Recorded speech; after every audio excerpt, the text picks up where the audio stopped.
LSU went into Tuscaloosa this past Saturday, and they were unable to be victorious against the Crimson Tide here. And listen, what we do on every Monday is we recap the games here. And I want to break this game down into three parts. I want to talk about the first half. I want to talk about Garrett Nussmeier, parts of the second half, and then as part of the second half, talk about the defense, because I thought the defense played really good. So let's get into that right now. Offensively, you had multiple opportunities throughout the game to be able to not only win the game, but get out in front and really control the game against Alabama. The multiple opportunities that you had, the fourth down stop that West Weeks, got for you on the fourth down run on the direct snap to Jam Miller, the field goal, the missed field goal that you got to stop on, they multiple forced stops that they got and multiple punts that they were able to produce. But every single time that LSU defensively was able to get a stop, whether it be they get the fourth down stop, whether it be you have a missed field goal, whether it be that your defense, even though you've missed a field goal yourself, you're unable to capitalize. You know, the fourth down stop really set the tone for what I thought the defense was going to do the entire game. But you get the fourth down stop and you miss the field goal. Ramos misses wide left. You had put a decent drive together, and things looked promising as the drive was going on. You got Garrett out of the pocket multiple times. I thought Alex Atkins did a good job at mobilizing Garrett and only giving him a couple of reads and getting him outside the pocket to protect his offensive line. But you were never able, and you've never been able to this year, been able to seize momentum offensively. Every single time that your defense does something good, whether it be Ole Miss, and only holding them to 7 points in the second half, whether it be Vanderbilt and getting 2 straight 3-and-outs where you're unable to capitalize to tie the game, whether it be this past Saturday versus Alabama, when you are able to get multiple stops on fourth down or force punts against a really good offense and a guy in Ty Simpson who very likely can find himself in New York at the end of the year, you were never able to capitalize, and this has been a problem all season long. Guys, I go to the beginning of the year, and I look at the Clemson game. I look at the 5 interceptions that you recorded versus Florida, and you can't even score more than 13 points offensively. The defense has just as many touchdowns as you do against Florida when they produced 5 interceptions for you. And I don't want to go through the injury with Garrett. You are unable to score. But even with the fourth down stop, you're able to force another punt in the first quarter. And you get the ball back. And you're like, all right, man, this defense is, look, we didn't hit the field goal, but they keep making back-to-back stops for us. They keep making back-to-back stops. Then you call a really good play to Bauer Sharp, and then he fumbles. Every single time this year that this offense is needed to step up, they can't. Whether it be Garrett not hitting open receivers, whether the offensive line giving up pressure, whether you're just fumbling or your kicker from a short distance can't make a field goal, you can never capitalize. And guys, that is the reason why today, through 9 games, you sit at 5-4. You know, I want to come out and say that I'm very proud of how this LSU team played and how hard they played this past Saturday versus Alabama. You know, I look at the defense and only giving up 3 points in the second half. All of the stops that they got, the one on fourth down, then you had the missed field goal and forcing Ty Simpson and one of the better offenses in the country and limiting their production over and over again. I am proud of a defense that only gave up 50-plus rushing yards. I think it was 56 total on the day. And you kept stopping them over and over and over again to be able to produce an opportunity for your offense and for your team to win. I am proud at the level of fight that you showed on Saturday with what the last 2 weeks has been of nothing but pure chaos, whether it be with Brian Kelly, Governor Landry, Verge Alsbury, Dr. Roos, whatever it was, you played very hard, and I am proud of that. They didn't quit on Frank. They didn't quit on themselves. And guys, quite honestly, as a fan, they didn't quit on you. Even though the offense is really bad, I don't think that they quit. I just think that they're bad. But what frustrates me more than anything is that when I go back and rewatch these games, whether it be Alabama, Vanderbilt, Ole Miss, I still think that you were talented enough in all the areas to have won all of those games. What frustrates me is that I do feel like that you were talented enough to be able to beat Alabama if you had a better play calling situation. I think you were talented enough if you could get a score at the end, and when you got to the 1 yard line against Vanderbilt to be able to punch the ball in, I feel like you would have seized momentum. Or against Ole Miss, when you made multiple stops and you have a chance to extend a lead against Ole Miss in the first half, you throw the ball into triple coverage and it gets picked. Guys, you're in all of these games. You're in the game versus Vandy. You're in the game versus Alabama. You're in the game versus Ole Miss. And what is the most frustrating part of all of this, and by the way, I left out A&M. You led against A&M at halftime. The frustrating part is that I see a team that's got enough talent. Maybe they're not a playoff team. Maybe they're not.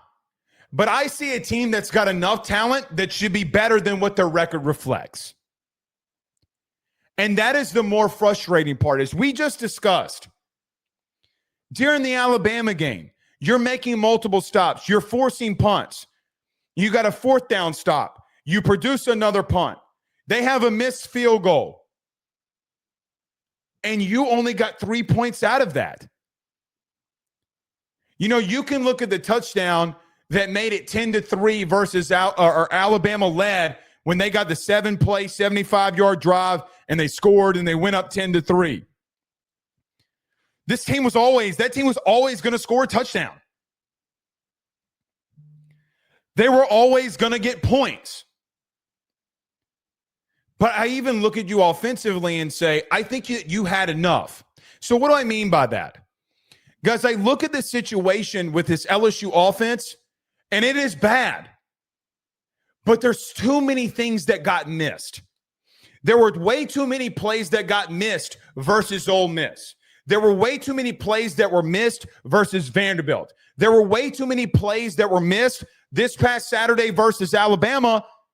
And Greg McElroy, I thought on the telecast, did a beautiful job explaining it.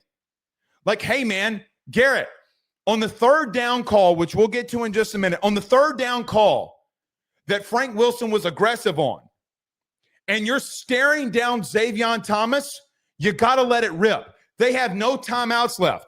The one thing you can't do, by the way, in that situation is throw an incomplete pass. You can't do it.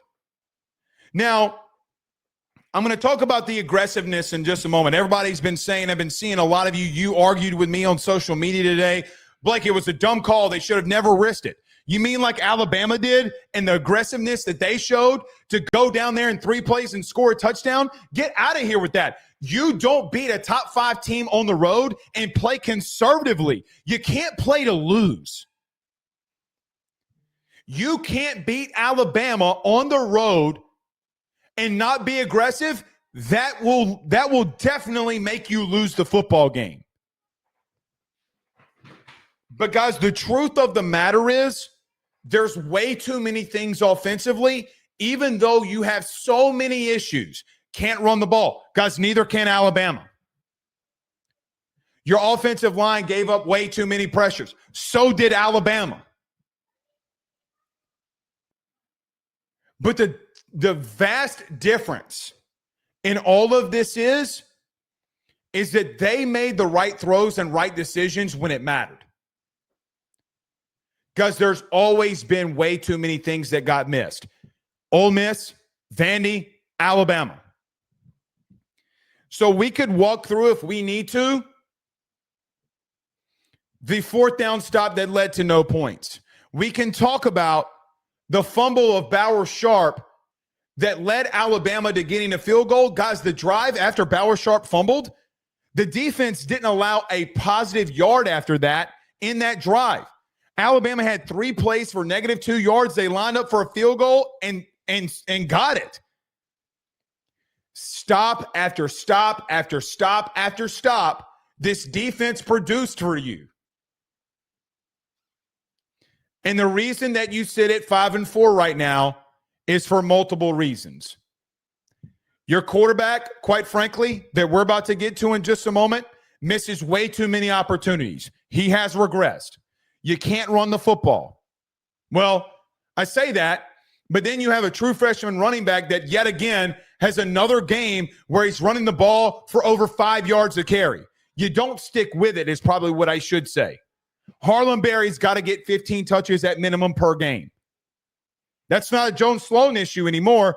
That's a Frank Wilson and Alex Atkins issue now.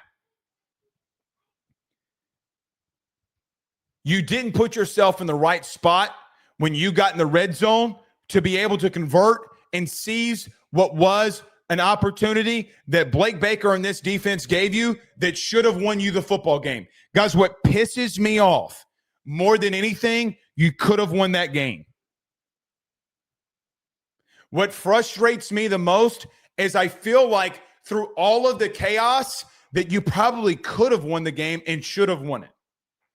As great as your defense played, you should have been able to capitalize better on the bad opportunities that either Alabama forced upon themselves or that this defense forced upon them. And you were unable to do it. But there were 2 big situations here that lost you the game, that ultimately got Garrett Nussmeier benched. Let's roll through the first half now, or the end of the first half. Right before the half, you had a 3-and-out. And the debate was, well, Blake, the score is 10-3. Alabama doesn't have any timeouts. Why are you trying to be aggressive there? You know why? Because you can't beat Bama if you don't score touchdowns. Because they got into a 3rd and 11 call. It was 3rd and 11 with 1:07 left to go in the game. And you called an in route on the backside to Xavier Thomas that was wide open. Garrett Nussmeier stares him down, does not throw him the football, scrambles, and throws an incompletion. Frank Wilson came up to the podium today after Saturday blaming himself for going for it. Guys, they made the right call. Alabama was in the defense that they predicted.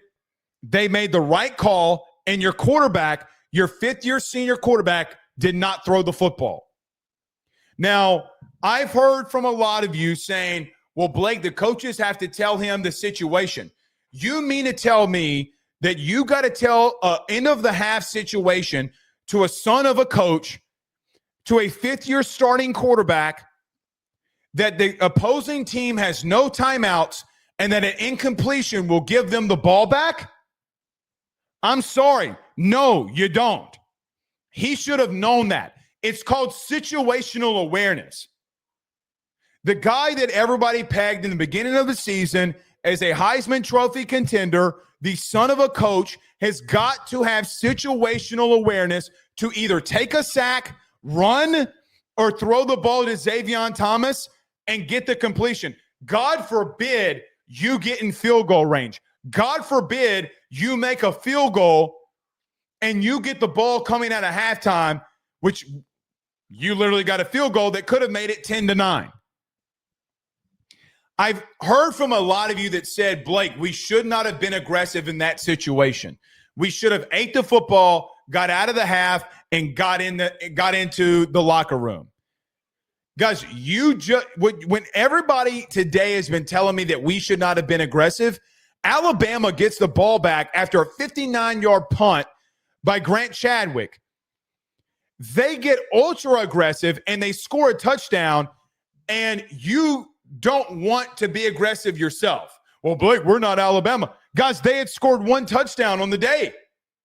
Before that, you were able to stop them. Why would I think that my defense couldn't do it again? Alabama was literally aggressive and scored a touchdown, and if you make the right call, which you did, if you make the throw, which you didn't, you might have gotten points yourself. It was arguably one of the biggest non-throws that we've seen this season or in the last 2 years. You know, non-action is still an action. When Garrett did not throw that football, it was a bad decision. That's got to be converted. I do question if Michael Van Buren throws that football. After we saw in the second half with him throwing passes to Chris Hilton that were complete laser shots, the complete laser shot on 3rd and 11 that he hit Beern Brown on for 20 yards, I question if Michael Van Buren is not able to lead you to a field goal there. It was one of the turning points of the game that led you to losing. Now, the non-action by Garrett killed you. It's 10-3, and even if you don't score, you don't give them the ball back. And even if you take a sack in that situation, they're not going to have enough time to score. They have no timeouts.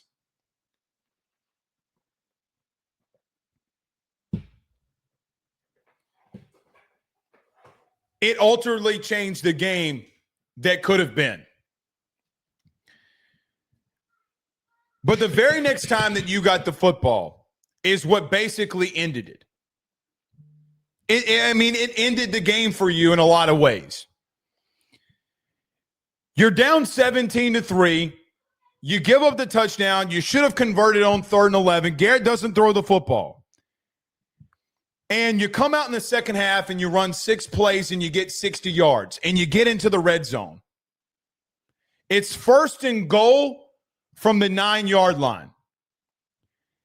And LSU goes with the following plays, and this is the result of what happened.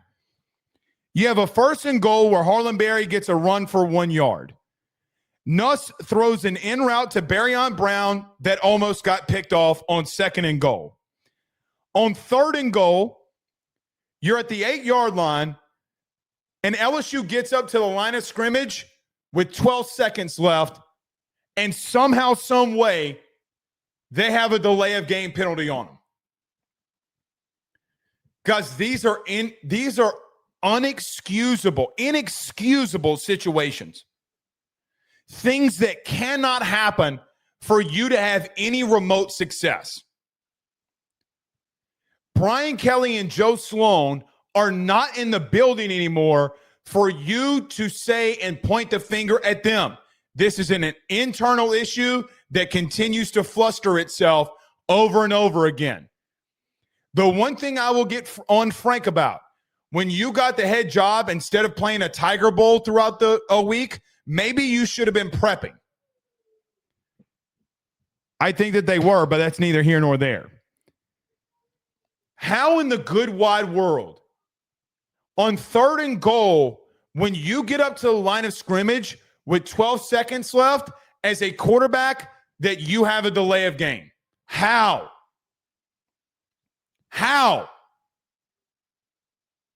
Guys, it's inexcusable. The non-actions are killing you. The indecision-making has killed you this season. Regardless, you take a delay of game. I probably would have called a timeout there, going back and thinking about it. probably would have called a timeout because you only got 8 yards to go, but you take a delay of game. So you're lined up in 3rd and goal from the 12-yard line, and you're substituting wide receivers with 9 seconds left on the clock. Guys, Cortez Hankton has got to get the rotation piece of the wide receiver room stripped from him. How in the world, when you come out of Vandy, when you come out of A&M, and now you come out of Alabama, does he still have the autonomy and authority to rotate even though it's his position? How does he continue to have that authority when he's rotating guys in with 9 seconds left?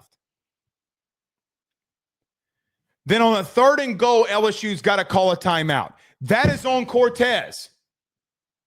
That is on you, big dog. That is as piss poor of management as I've ever seen in my life. That's not on Garrett. The delay of game is, but rotating wide receivers in with 9 seconds left to go on the clock, what are you doing? What are you doing?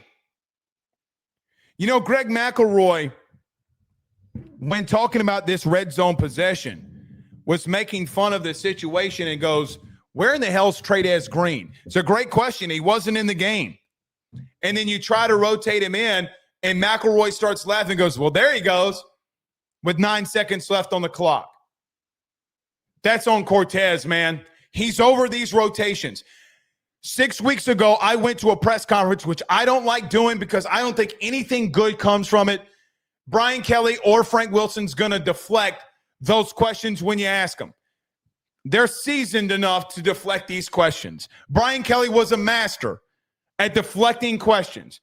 And I went and I said, hey, can we stop with these damn rotations from the wide receiver position? Oh, we're getting better. No, you didn't, and you got fired because of it. Guys, you had every opportunity to win this game, and that's the frustrating part. You get in 3rd and goal, and you got to call a timeout because you're not even at the line of scrimmage, and you're rotating receivers in and out. So dumb. Which then forces a 3rd and goal from your own 17. You should have run the football. I mean, at that point, you're so disjointed, you should have run the ball. But Alabama sends a 3-man pressure. And Garrett Nussmeier hits a Booker T level spin-a-rooney and gets sacked instead of stepping up in the pocket and making the throw. Now, I went back today and watched that red zone possession. Our buddy Carter over at Power Hour has broken the end zone copy film down. I highly suggest that y'all go and watch it. If Garrett Nussmeier, even though all of this chaos had happened, even though you had the delay of game, even though you had to take a timeout, even though you had all of the chaos in the world that happened to you. Guys, if Garrett Nussmeier doesn't hit a 5-time WCW champion Booker T level spin-a-rooney to get sacked and steps up in the pocket, guys, he's got a wide open Xavier Thomas in the end zone for 7. He's wide open. The 2 biggest plays and 2 biggest altering plays of the game come by bad decisions from your quarterback. And it's what ultimately got him benched. This has been ongoing. The ball, let me back up one quick second. On the 3rd and goal on the timeout, the ball got snapped. Garrett already hit a spin-a-rooney. So he takes a snap, he saw some pressure, and while the whistle's getting blown, he hit a spin.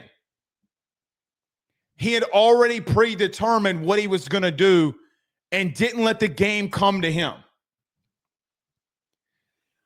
Are there issues along the offensive line? Yes. Are there issues in the run game? Yes. Is there issues on the coaching staff? Yes. Is there issues at wide receiver with drops? Yes.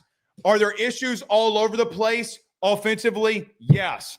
But when you have opportunities that are glaringly there, you got to seize them.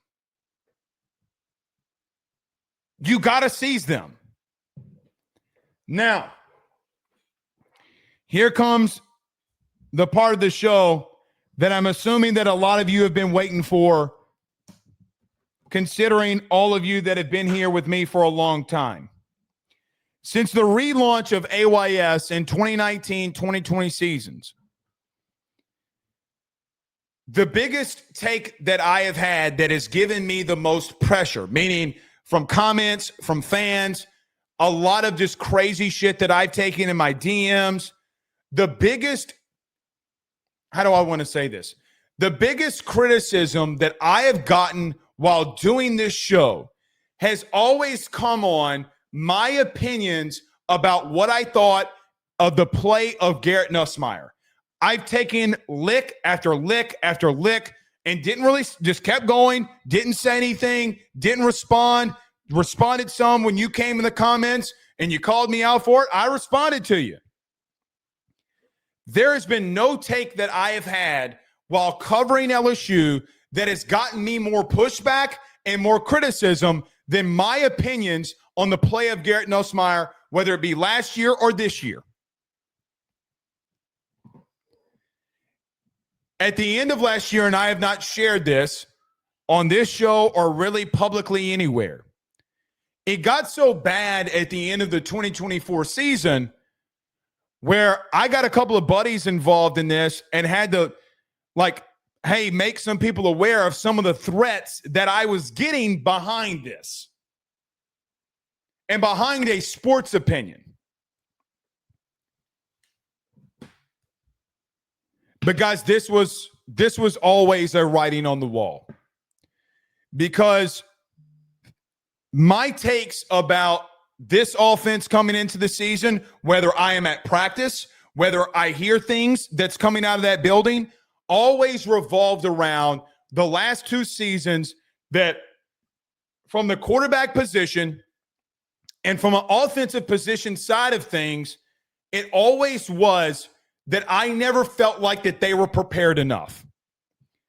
Guys, I do not believe that Garrett, for what it's worth, has prepared himself enough to be able to take the steps necessary to be not only a good quarterback in this league, but an elite quarterback in this league. I know during the postgame show, there was a couple of super chats that came out in reference to the Gordon McKernan podcast, where Garrett says he doesn't wake up until 9, doesn't get into the facility until 10, 10:30, 11, whatever it is, and took a shot at a Heisman Trophy winning quarterback in Jane Daniels. I don't have to get there at 5 o'clock. He doesn't watch more film than me. Yes, he does. Guys, he's always, whether it has been from the 2021 season until now, the decision-making has always been a problem. Decision-making is always a reflection on preparation. If you are the most prepared guy that you can be, your decisions will give you the confidence needed to make the throws and to make the decisions that you need to make to be able to win games on the road versus number 4 Alabama. Guys, you could have won the game. If you make the throw to Xavier in the first half, at the end of the first half, if you make the throw to Xavier to start the second half, guys, there's a strong chance that you lead the game. And by the way, this defense only gives up 3 points in the second half. 3.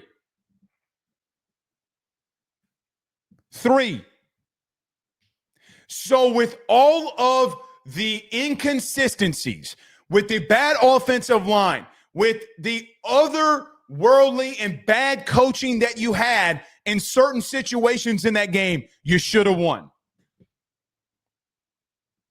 You should have won. If you make the right decisions to Xavier Thomas, guys, there's a strong possibility that you win that football game.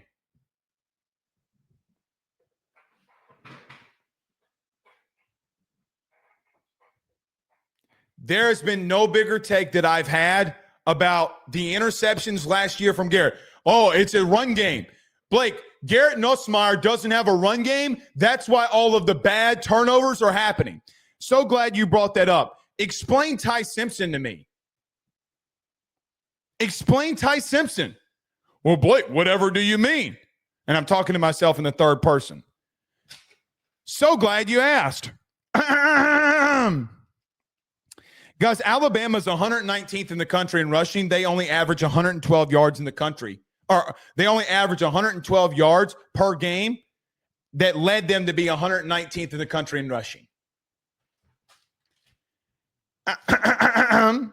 Ty Simpson is number 1 in the country in TD to interception ratio at 20-1. I don't want to hear it. And before you say, well, Blake, it's the play calling. Yeah, it very well may be. But it's also, I see the difference of Ty Simpson being a more prepared quarterback than what Garrett was. Garrett was not prepared.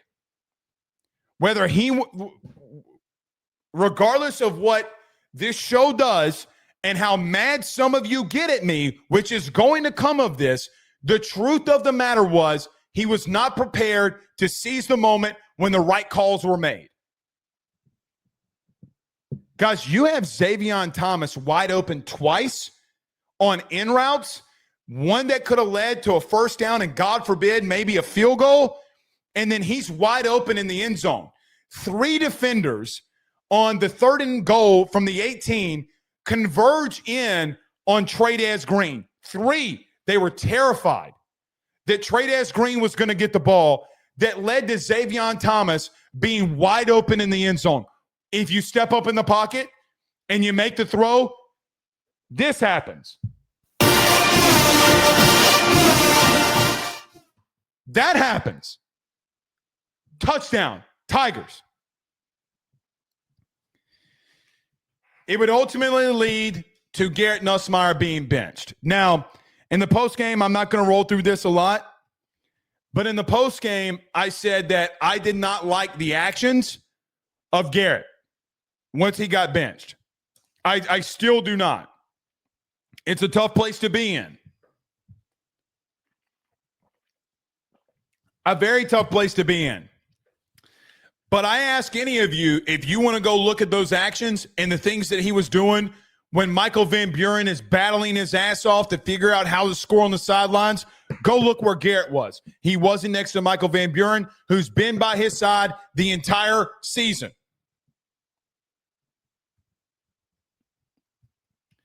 Guys, the Garrett Nussmeier legacy is going to come down to one thing and one thing only. You know, we called him a gunslinger. We called him, the Cajun Brett Favre, the Bayou Brett Favre. The true legacy of Garrett Nussmeier in his tenure, if he doesn't play another snap for LSU or if it's meaningless snaps, whatever it is, when we look back at the Garrett Nussmeier legacy, the question that I'm always going to ask, the multiple questions that I'm going to ask will be this. Did you prepare yourself enough to be able to do some of the things that you needed to do? You can't keep missing wide open targets and tell me that you've been prepared for the situation. You can't. Guys, the 9 interceptions or 9 turnovers, whatever it was, in the month of October last year, the indecisions that have happened this year have led to losses. It's not all on him. It isn't. And I will be the first to admit, it is not all on him. He is your highest paid player on this roster. He's your highest paid, and it's not close to who your highest paid player on this roster is. What frustrates me is that you had a defensive performance that should have won you this football game. Now, Michael Van Buren came in late in the third quarter. And listen, I'm going to be blunt with you. Moving forward, he gives you the best opportunity to win. The throws to Chris Hilton and the throw to Beern Brown were two of the three best throws of this season. He is going to push the ball down the field. And the truth of the matter is, if he keeps playing in these next 3 games, he's going to turn the ball over. He's going to throw a pick. He is. But at this exact moment, I'm willing to live with a guy trying to constantly push the ball down the field to a receiver core that has the speed to get vertical for you to do that. I thought everybody, for the stat watchers, the box score watchers, I look at a game and say, look, the stats do not bear out who played the better game. You got 3 drops for Michael Van Buren that have got to be connected on. Kyle Parker's got to catch both of those. He's got to catch both of those. But the mobility alone that Van Buren showed is the single reason why he's got to play moving forward. Can we see something in the next 3 games from this young man that gives you a spark to say, look, this entire coaching staff might not be here moving forward, and you might bring in a completely new regime?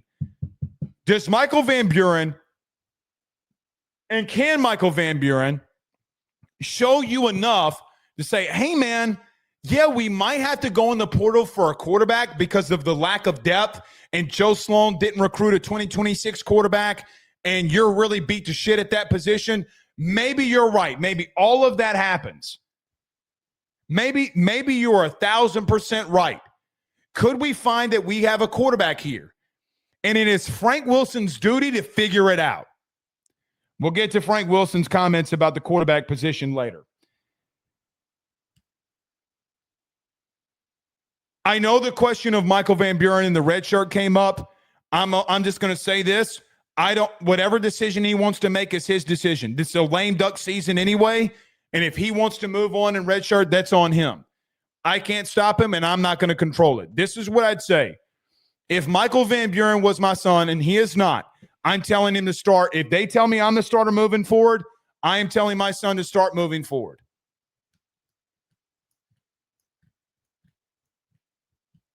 I'm telling him to start. Because you could be the starting quarterback for LSU if you show that you can do this. And I think that he can. He showed enough. The scrambles, the offsides, he was not put in the right position. And, guys, it is really hard to come off the bench. And this offense only scored 3 points with him only in the game for 17 minutes. Could he have been able to find a score? I'm moving with him moving forward. So we can break down this game in its entirety. It comes down to 2 possessions here. The one before the half and the second in the start of the second half. You got to be able to convert that. Guys, it lost you the game, if we're being blunt. Could the defense have done some other things to slow him down? I guess. But they got you multiple stops that you needed in the first half. I don't mind Frank Wilson being aggressive. To be honest with you, I thought it showed a lot of nuts. You cannot go into Bama. You cannot go into a top 5 team's home stadium and play pussy ball. You can't. You cannot go in there and go, oh, my God, we're going to be conservative. We're not going to play. We're not going to put the ball down the field. You can't play bitch ball. I don't want to hear it. And I'm not going to.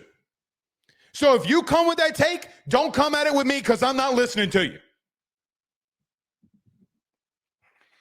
Again, what frustrates me the most, I thought you should have won. You had enough opportunities. You complete that to Xavier Thomas, even if you don't score. Even if you don't score, you hit Xavier Thomas at the end of the first half. You hit Xavier Thomas on the in route in the red zone. Guys, they scored 3 points in the second half. I don't know what else to tell you. The